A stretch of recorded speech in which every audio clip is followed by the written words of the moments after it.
साथियों नमस्कार और आप देख रहे हैं कांडी बनारसी। कांडी बनारसी में आपका स्वागत है। यूपी इलेक्शन से पहले जिस तरीके से आरोप प्रत्यारोप जारी है और जिस तरीके से ये कहा जा रहा है कि कोई नेता हर पार्टी के नेताओं से संबंध बनाया है, कभी भी कोई भी जा सकता है, ऐसे में ये बात कही जा रही है। रामअचल राजभर जी को कहा जा रहा है कि बसपा ज्वाइन करने जा रहे हैं। सीधे तौर पर हम बातचीत करेंगे, हमारे साथ संजय राजभर जी हैं और उनसे हम संजय जी क्या मानते हैं जिस तरीके से जो बातें चल रही हैं कि रामअचल राजभर जी जा रहे हैं बसपा में?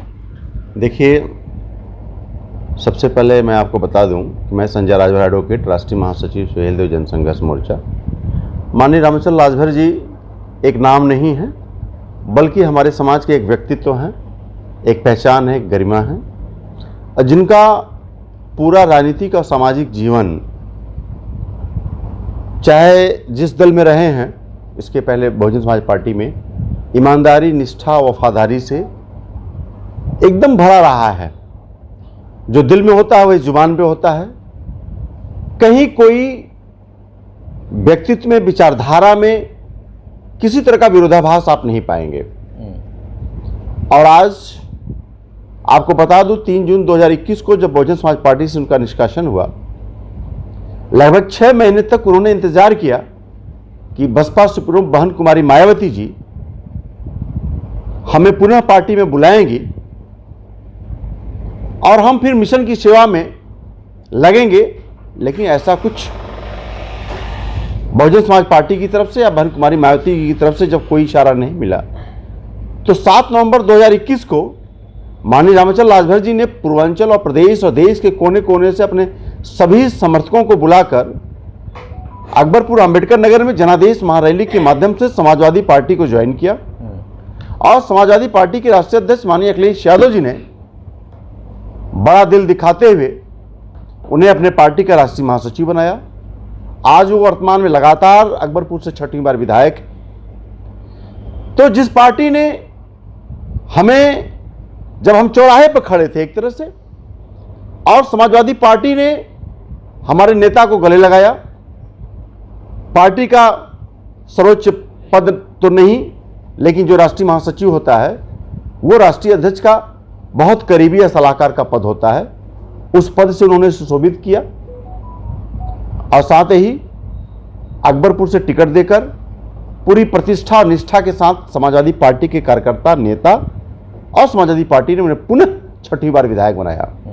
तो मैं कहना चाहता हूं कि जब आज समाजवादी पार्टी ने हमें पूरा मान सम्मान दिया और राजभर समाज के साथ जब भारतीय जनता पार्टी की सरकार में भरमारो अभियान पूरी जोरों से चल रहा है, ऐसी परिस्थिति में समाजवादी पार्टी के राष्ट्रीय अध्यक्ष और समाजवादी पार्टी के कार्यकर्ता हर जोर जुल्म जबरदस्ती जो भाजपा सरकार में हमारे साथ हो रही है, वो संघर्ष में कंधे से कंधे मिलाकर हमारे साथ चल रहे हैं। तो आप बताइए कि बहुजन समाज पार्टी आज जो उत्तर प्रदेश की राजनीति में हाशिए पर है, दूर दूर तक भारतीय जनता पार्टी से संघर्ष करने के कतार में कहीं नहीं दिखाई दे रही है, तो वहां जाने का क्या औचित्य है?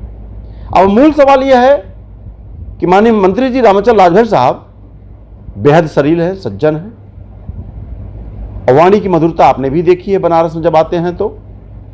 इसी का नाजायज फायदा उनके राजनीतिक विरोधी उठा रहे हैं और उनकी छवि को खराब करने के लिए लगातार कहीं ना कहीं कहते हैं कि वो कभी भाजपा में जा रहे हैं, कभी बसपा में जा रहे हैं। तो मैं उनके राजनीतिक विरोधियों को, वो रामअचल जी के अगर राजनीतिक विरोधी हैं तो हमारे राजभर समाज के विरोधी हैं, उनको ये कहना चाहते हैं कि माननीय मंत्री जी बहुत सरल हैं, बहुत मधुर हैं, लेकिन उनके समर्थक इतना सरल और मधुर नहीं है जितना विरोधी समझ रहे हैं। जिस भाषा में वो समझना चाहेंगे उसी भाषा में समझाने का हम लोग हैसियत भी रखते हैं, औकात भी रखते हैं।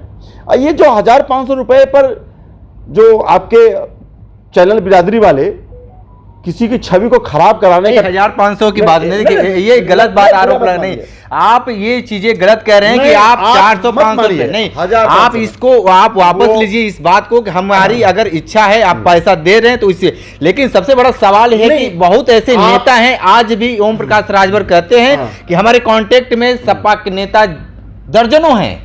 किस आदमी की बात करते हैं जो चैनल पे कहता है मैं बहया हूं, बेशरम हूं, सुबह थूकता हूं, शाम को चाटता हूं? आप भी किस व्यक्ति का वो नजीर दे रहे हैं? पत्रकार महोदय, जिस व्यक्ति के जो खुले कहता मैं बेहया हूं, बेशरम हूं, मेरी बात का कोई ठिकाना नहीं है, अब उसका नजीर आप हमको समझा रहे हैं। जो है 1500 से कह रहा हूं कि जब बिना प्रमाण के, अभी वो कहा है, नेशनल चौपाल का यूट्यूबर कहा है कि समाजवादी पार्टी को तगड़ा झटका लगेगा। उस बेटे को मैं आपके चैनल के माध्यम से कह रहा हूं, 1 हफ्ते के अंदर पूर्वांचल में इतना मुकदमा करवाएंगे कि तगड़ा झटका उसको कितना लगेगा, वो छठी का दूध ही उसको याद आ जाएगा कि किसी की छवि से खिलवाड़ करने का क्या नतीजा होता है। ये आपके चैनल के माध्यम से मैं पूरे होशावास में 1 हफ्ते का उसको समय दे रहा हूं। अगर वो लिखित में माफी नहीं मांगा जो है, तो पूरे पूर्वांचल में हर जिले में इतने मुकदमे कायम करवाएंगे उसको कि किसी रामचंद्र राजभर क्या समझ रहे हैं, कोई हरवा चढ़ा समझ रहे हैं? जो आदमी लगातार जो है 6 बार लगातार विधायक हो, 4 बार कैबिनेट मिनिस्टर हो, और जिसके व्यक्तित्व की मिसाल दी जाती हो कि कथनी करने में कोई अंतर नहीं है, अब आप ऐसे ही कहेंगे कभी कि भाजपा में जा रहा है, कभी बसपा में जा रहा है। पत्रकारिता करते हैं तो कोई प्रमाण चाहिए, कोई एविडेंस चाहिए। बिना एविडेंस के किसी की छवि खराब करेंगे आप? बातें ऐसे नहीं आती है, जब आग लगती है धुआं उठता हाँ, तो जब उनको कोर्ट में घसीटेंगे ना, हाँ, जब कोर्ट में घसीटेंगे तो उनको पता चल जाएगा, उनके आका काका जो भी हमारे विरोधी, मैंने इसीलिए कह रहा ना कि कुछ जेब गरम किए होंगे, तो उनके आका काका सब पर कोई बचाने उनको नहीं आएगा। मैं एक नसीहत आपके इस चैनल के माध्यम से सबको देना चाहता हूं कि किसी भी की छवि को खराब करने के लिए ये जो है 2 टके का व्यवहार मत कीजिए जो है किसी के उकसावे पर। और इसका खामियाजा मैं बता रहा हूं, अभी हमारी सांसद प्रिया सरोज जी मछली शहर की, मैं उनका चुनाव प्रभारी रहा, उनकी भी छवि खराब करने की कोशिश भारतीय जनता पार्टी के कार्यकर्ता ने एडिट करके उनकी फोटो रिंकू सिंह के साथ लगा दिया। जब उन्हें कोर्ट में घसीट लिया, 2 मिनट में राइट टाइम होकर माफी मांगने लगे। तो मैं यही कहना चाहता हूं कि अगर हमारे जनप्रतिनिधि साफ सुथरे चरित्र के हैं तो उनकी चरित्र को गिराने के लिए ये जो भारतीय जनता पार्टी के लोग ये जो एआईए का सहारा लेके जो ये काम कर रहे हैं ना, मैं साफ साफ कहता हूं कि ये जब सामने से लड़, चूंकि अकबरपुर में एक बात बताइए, अगर रामचल राजभर जी अगर चले भी जाते हैं, मानकर चलिए, क्यों तो चले जाएंगे? नुकसान ज्यादा हो जाएगा भाई। अगर चले भी जाते हैं तो क्या एक चीज मैं बता दूं, इतना कमजोर ये सुहेल देव जनसंघर्ष मोर्चा, ये गुलाबी जो देख रहा है ना, ये मेरा प्रतीक चिन्ह मोहब्बत का, सुहेल देव सरास्ती सम्राट महाराजा सुहेल देव के असली वंशज हैं। थूक कर चाटने वाले नहीं हैं, सर कटा लेंगे, सर झुकाने वाले नहीं हैं, और हम लोग बिकने वाले नहीं हैं। हमारी किसी माई के लाल में दम नहीं है कि हमारी बोली लगा दे। 3 जून 2021 को जब रामचल जी बसपा से निकाले गए थे, पूरी भारतीय जनता पार्टी लगी थी, आइए आपको कैबिनेट मंत्री बना देते हैं, आपके लोगों को मनोनीत मंत्री बना देते हैं। फिर भी हमने शासन सत्ता को लात मारा। ये भारतीय जनता पार्टी संविधान की हत्या करने वाली है, पिछड़ों, दलितों, बैकवर्डों के आरक्षण को लूटने वाली सरकार है। ये हमारी कभी भी जो है हिमायत नहीं कर सकती, हमारी भलाई नहीं कर सकती। हमने उस समय सत्ता को लात मारा। जब हमने सत्ता को लात मारा है, थूक के चाटने वाले हम लोग नहीं हैं। ठीक है। ये बताइए कि जिस तरीके से जो बातें आ रही है, मीडिया में आ रही है, उसको लेकर आप लोगों की काफ़ी नाराजगी है। ये बताइए कि अगर रामचल राजभर अगर जाते हैं और पार्टी छोड़कर, तो समाजवादी पार्टी को कितना झटका लगेगा? देखिए, पहले तो वो कहीं जा नहीं रहे हैं। ये भारतीय जनता पार्टी का ये एक प्रोपेगेंडा है जो उनके खिलाफ एकदम साजिश के तहत ये लोग मीडिया कर्मियों को आगे करके सोच रहे हैं कि हम ऐसे बरगलाएंगे तो वो इधर उधर होंगे, लेकिन वो एक राजभर समाज के स्तंभ की तरह हैं जो एक बार जहां खड़ा हो गया तो उसके नीचे अपने पूरे समाज को छाया देता है, न कि यहाँ वहाँ भागने का काम करता है। क्योंकि अगर वो उनकी छवि इतनी साफ है कि कोई कितना ही एलिगेशन उनके ऊपर लगा दे, कभी उनकी छवि धूमिल नहीं होगी। और रह गई कि उनको किस बात की कमी है कि वो बसपा में जाएं, भाजपा में जाएं, उनको विधायक बनना था बन गए, उनको मंत्री बनना था बन गए। अब क्या मतलब क्या लेने जाएंगे वो बसपा में? बट ब्रिज के तौर पर तो ओम प्रकाश राजभर को देखते हैं लोग, राजभर समाज के लोग। नहीं, बट ब्रिज पे कैसे लेंगे? हमारे पुराने नेता कौन है? ओम प्रकाश राजभर हैं कि माननीय रामचल राजभर हैं? राजभर समाज को नेता तो नहीं को मानते हैं ओम प्रकाश राजभर, जबरदस्ती मानते हैं। प्रमाणिक तौर पर नहीं, बताइए, जबरदस्ती मनवाएंगे किसी को जबरदस्ती मनवाएंगे? ओम प्रकाश राजभर ने समाज के लिए क्या किया है बताइए आप। वो तो कर रहे हैं, नहीं, कहने से क्या होता है? आरक्षण की लड़ाई वो लड़ रहे हैं, नेता से वो मिलने जाते हैं, मंत्री से वो मिलने जाते हैं, प्रधानमंत्री से वो मिलने जाते हैं। वो जाते हैं अपने बेटों का टिकट सेट करने के लिए, न कि राजभर समाज के आरक्षण के लिए जाते हैं। राजभर समाज के आरक्षण के लिए अगर जाते तो 24 घंटे में EWS की व्यवस्था हो जाती। क्या राजभर समाज के लिए 24 घंटे में, महीने भर में, साल भर में क्या आरक्षण की व्यवस्था नहीं हो सकती है? आप कैबिनेट मंत्री हो, आप कम से कम आपको ये समझना चाहिए कि आपका समाज पूरा दबा कुचला है, उसके लिए आप कुछ नहीं सोच रहे हैं। जहाँ समाज आज हाई लेवल पे हैं, जहाँ पे IAS, PCS, जज, ठेकेदार, बड़े बड़े लोग हैं, जिसके पनाह में आप भी पल रहे हो, लेकिन क्या आप अपने समाज की तरफ देखने का भी मतलब वहाँ जाने के बाद आंखों पे पट्टियाँ बन जाती है आपके? आपको अपना समाज नहीं दिखता है जो पिछड़ा है, गिरा है? सिपाही भी बड़े मुश्किल से एक ठो मिलते हैं पूरे। आप कैसे, आप किस हिसाब से नेतागिरी करते हैं? बस दूसरे को गाली देने के लिए? हम लोग तो गाली नहीं देते हैं, हम लोग तो आपको भी गाली नहीं देते हैं, लेकिन आप हमारे समाज के नेता लायक हो नहीं। जिस दिन आप आरक्षण लागू करवा देंगे उस दिन भी हम लोग भी आपके साथ रहेंगे। और भी लोग हैं, उनसे बात कर लेते हैं। ये बताइए कि जिस तरीके से सियासत तेज हो चुका है, जिस तरीके से आरोप प्रत्यारोप जारी हो चुके हैं, क्या मानते हैं यूपी इलेक्शन में क्या बड़ा बदलाव होने जा रहा है? यूपी इलेक्शन में PDA की सरकार बनेगी। ये ओम प्रकाश कितनों कहें कि राजभर मेरे साथ है, ये गलत बात है। PDA के व्यवस्था को पूरी तरह से राजभर समझ रहा है। पिछड़ों का जहाँ जमावड़ा हो और वहाँ राजभर न हो, ये कैसे होगा? तो राजभर पिछड़ों के साथ है और रामचल जी नेतृत्व कर रहे हैं राजभर जाति का। तो ये मैं दावे के साथ कहता हूँ कि चुनाव आने दीजिए, देख लीजिए। अनिल राजभर भी नेतृत्व कर रहे हैं राजभर समाज का। ये कहीं ना कहीं बिलारी के भाग से शिखर टूट जाए, वो कहावत हो। अनिल राजभर ये भी कहलन कि हमारे बाबूजी जो सारनाथ में मूर्ति लगवैले हो, प्रतिमा जो हो, उन्हें नहीं मालूम हो कि वो प्रतिमा का नेतृत्व हम कैले ही, संघर्ष प्रतिमा के लिए हम कैले ही, और मूर्ति जब लग गल हो ओकरे बाद उनकर बाबू विधायक भैल हो। और पहला सम्मेलन बिरादरी का युवा राजभर महासमिति का पहला सम्मेलन करावल गल तो उन्हें मुख्य अतिथि बनावल गया। और कुछ दिन रहलन ओकरे बाद राम नाम सत्य। तो अनिल राजभर नॉन पॉलिटिकल आदमी कहीं ना कहीं फायदा लेते हैं राजभरन का, क्योंकि राजभर जो है भाजपा की ओर जाना नहीं चाहता। राजभर पिछड़ा है और पिछड़ों के साथ रहना चाहता है। राजभर समाज के लोग बहुत सारे रोज मोदी योगी के गुणगान करने में जुटे हुए हैं, और आप कह रहे हैं कि राजभर समाज भारतीय जनता पार्टी की तरफ देखना नहीं चाहता है। देखिए, भारतीय जनता पार्टी आज से नहीं, ये 90 के बाद से हम लोग आरक्षण की लड़ाई लड़े हैं, और हम ये जानते हैं कि वे वही लोग हैं जो आरक्षण का, पिछड़ों के आरक्षण का विरोध करते हैं। हम इनके साथ कभी नहीं जा सकते। अच्छा, मान लीजिए कि ओम प्रकाश राजभर और अनिल राजभर, अगर ये दोनों को अगर कंपेयर किया जाए तो राजभर समाज किसके तरफ ज़्यादा जाएंगे? राजभर समाज पढ़ा लिखा समाज बन रहा है, बढ़ रहा है, आगे बढ़ रहा है। ऐसा नहीं है कि वो ओम प्रकाश की भाषा को नहीं देखता, ऐसा नहीं है कि अनिल जी को भाषा को नहीं देखता। इन लोगों को अच्छी तरह से पकड़ लिया है। ये दूसरा जो है, दूसरा मतलब कह लीजिए कि जैसे बिहार के एक पूर्व मुख्यमंत्री थे लालू यादव जी, उनका कहना वो मातृभाषा में बोलते थे तो लोग उनको अनाप शनाप बोलते थे, लेकिन वो सही रास्ते पे बोलते थे।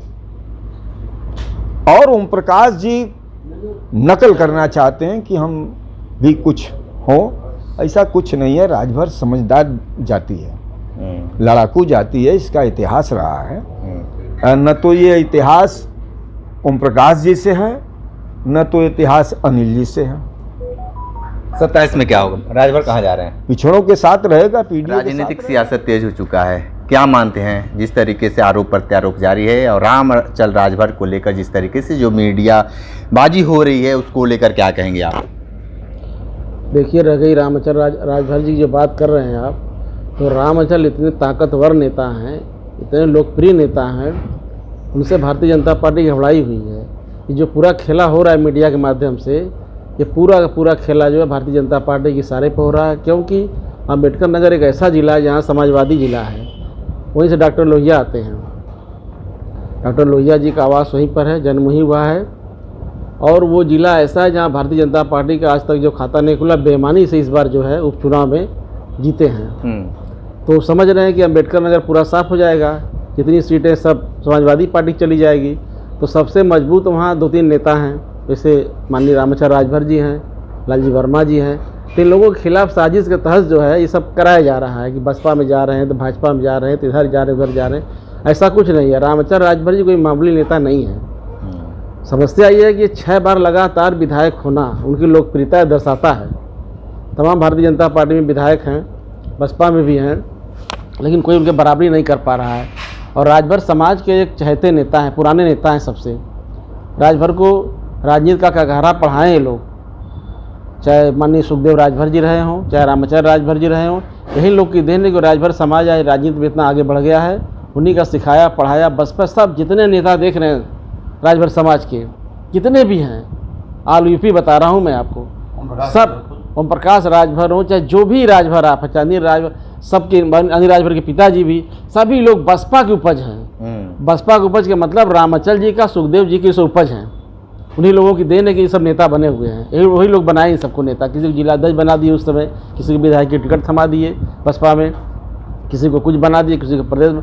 सब जितने राजभर नेता हैं आज के, हमको भी लेकर, हम भी उसी वंशज से मान लीजिए एक तरह से हैं। राजभर अगर हैं तो बसपा से ही, जो बड़े नेता लाइन पे जो गया है सब बसपा से गया हुआ है। एक सवाल है कि भारतीय जनता पार्टी ने लिस्ट जारी कर दी है और दर्जनों लोगों को पद दिया है और पीडीए के फार्मूले पर पद मिला हुआ है। बहुत सारे सवर्ण समाज हैं, नाराज हैं। क्या लगता है कि आने वाले समय में यानी 2027 की रणनीति में पीडीए कमजोर पड़ेगा और भारतीय जनता पार्टी आगे? कतई नहीं, भारतीय जनता पार्टी घबरा गई है। जो कभी एक तरफ से उनका जब लिस्ट आता था जिला अध्यक्षों का तो केवल फरटों का नाम आता था, पदाधिकारियों का नाम आता था केवल फरटों का आता था। आज ये घबराई हुई है भारतीय जनता पार्टी कि ओबीसी एससी को लेने पे मजबूर हो गई है। वो टिकट भी ज़्यादा देगी इस बार, सबसे ज़्यादा देखिएगा ओबीसी को टिकट देगी, एससी एसटी को देगी। जिससे पद बांटे हैं उसे टिकट भी बांटेंगे, क्योंकि भारतीय जनता पार्टी घबरा गई पीडीए से। माननीय अखिलेश यादव जी ने पीडीए का नारा दिया ही नहीं है, पीडीए को जोड़ा है अपने साथ। आज हर समाज समाजवादी पार्टी के साथ जुड़ गया है। कोई ऐसा नहीं, चाहे अगड़ा हो, चाहे पिछड़ा हो, चाहे दलित हो, सब समाजवादी पार्टी के साथ जुड़कर 27 में समाजवादी पार्टी की सरकार बनाना चाहता है। इसीलिए भारतीय जनता पार्टी घबरा, क्योंकि उनका राम वाला जो नाटक है, धर्म, हिंदू मुसलमान, पाकिस्तान, ये सब जनता देख चुकी, उब चुकी है। अब जनता को लग रहा महंगाई, बेरोजगारी, भ्रष्टाचार, भुखमरी, राजभर मारो अभियान, राजभर उससे नाराज है। तमाम तरह से ये खुश करने के लिए पद दे रही भारतीय जनता पार्टी, लेकिन इसका असर कुछ होने वाला नहीं है। इस बार पूरा ओबीसी और एससी एसटी और सामान्य वर्ग भी, पूरी तरह से ब्राह्मण लोग भी जो है, हम सुन रहे हैं, सारे लोग समाजवादी पार्टी सरकार बनाने पर तुले हुए हैं, क्योंकि इनका चेहरा दिख गया है। ये न राम के हैं, न किसी के हैं, न किसी जाति के हैं, न किसी धर्म के हैं। ये केवल सत्ता के लोभाई सत्ता में रहने वाले लोग हैं, सत्ता में लूटने वाले लोग हैं। अब इससे बड़ी लूट क्या हो सकती है?